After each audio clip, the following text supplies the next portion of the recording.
Hi, welcome back. I'm Streaky. Today I'm going to show you a really handy little trick, super simple, really easy to use on your mix bus. Now, when you want to use this, it's when you've kind of got the balance of your mix sounding really good, you're really happy with it, you don't want to go for a full master on it, but you just want the mix to pop a little bit more. You want it to sort of sound a bit lively, not mastered, but just so that it, it's not flat, it's not boring. It just pops out a little bit and gives you a little bit of energy without doing too much. Because obviously you don't want to start pulling your mix about too much because you like that, but you just want it to pop a bit. You could put a limiter after this if it's just for a reference track, but this will really help it sort of zing. You'll hear that in a second anyway. Let's dive in and I'll show you exactly how to do this. So here we are inside of RX9. I've banged a track in. I'm just using this because it shows you how it would be if you had it on your stereo bus without, thinking about any of the other channels. It's easy to do it in RX. So you've got your kind of flat mix. Now I've chosen this plugin by Slate. I really like it. It's the FGMU, which is a kind of, compressor-y type Fairchild vibe, I'm guessing. And what I'm going to do is I'm going to use this in the reason I like this is because you can use it in MS mode.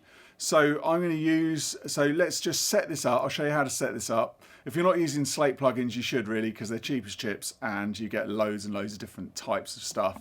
And personally, I think they sound pretty good. So definitely worth the, I think it's like a tenner a month or something ridiculous.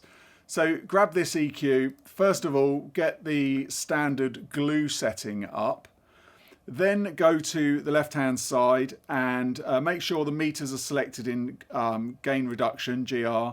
Then do the mid side on that side there. Then what that means is it's going to put anything that's in the middle of the sound on the left, and anything that's in the sides is going to be controlled on the right. So because we want to do different controls, let's turn the stereo link off so that we can have these as independent things. The reason why I've chosen glue is because it's set up the attack and release. It's sort of a halfway on attack, so it lets the transients come through, and then the release so that it just, works really fast and it's not holding on to the sound at all. Now, this side in the mid section, I don't want to be like, if we're going to compress it a little bit and give it a little bit of punch, I don't really want to be touching the low end, because the low end is the low end, and if I start touching the low end, it's going to make the rest of the track pump to however the low end is. So let's just use the high pass filter and filter at about 150. So anything under 150 is not going to get hit by this compressor. And then let's do the same with the outside too, because we basically just want that, put that to 200, because we want that just to be doing some nice little, liveliness in the right hand side, well, in the right and left, the wide stuff. So let's just bypass this and listen to the track that I've got going. It's kind of standard thing that I've got. It's let's hear that. So you can hear it's a kind of, poppy sort of thing.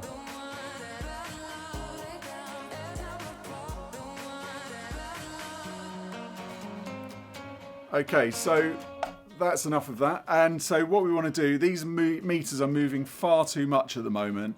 So let's just bring down the threshold that's in the middle. Well, we're at the stage, because we're at mastering, sort of, mix bus mastering stage. Very small amounts will make a massive difference. So when we've got the threshold, you just really don't want to see the meters moving too much. It's still playing. Let's just, so they're moving a bit. Now what I want you to do is then keep the mid in 0 for the output, and also keep the outputs completely to 0, and then on the input just add like half a dB to a dB of gain on just the outside. So what this is going to do is just going to spread the stereo out a little bit, but it's going to keep all the sort of solid stuff in the center. So what we're trying to achieve here is a kind of really sort of bit of movement in the outside, but then keeping the middle really focused.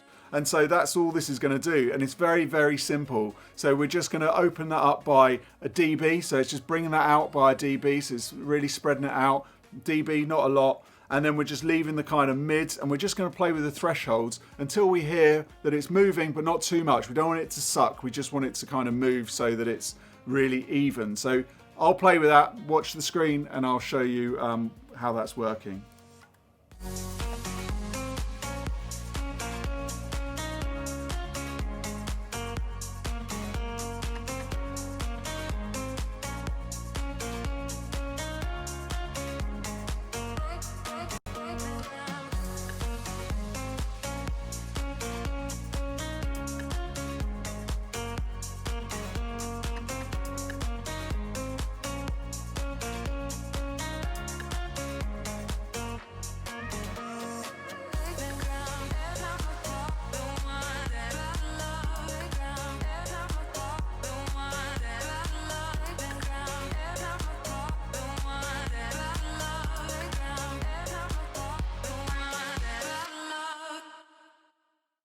Okay, so as I'm playing with that, I can actually hear that as I'm bringing the outside out a little bit, the vocal was pushing in a bit. So what I'm going to do is just bring the input up to the same as the sides, but then just bring the sides out a little bit more on the output rather than the input. And then that way we're just bringing that level out a little bit. We're not going to lose the mids. Because this has got quite a bit of flavour to it, this compressor, it's like warming it up a bit. So it's quite nice just to push into it a little bit more with this kind of compressor, because you get that warmth and that'll bring it out in the vocal as well, in the mid section as well as the outside. So let's do the sort of stereo width lift on the output rather than the input, but then just push the input a little bit with the you know, so that we get a little bit of that juice from this compressor. Now, you'll hear the difference between the two. It should sound pretty good by now.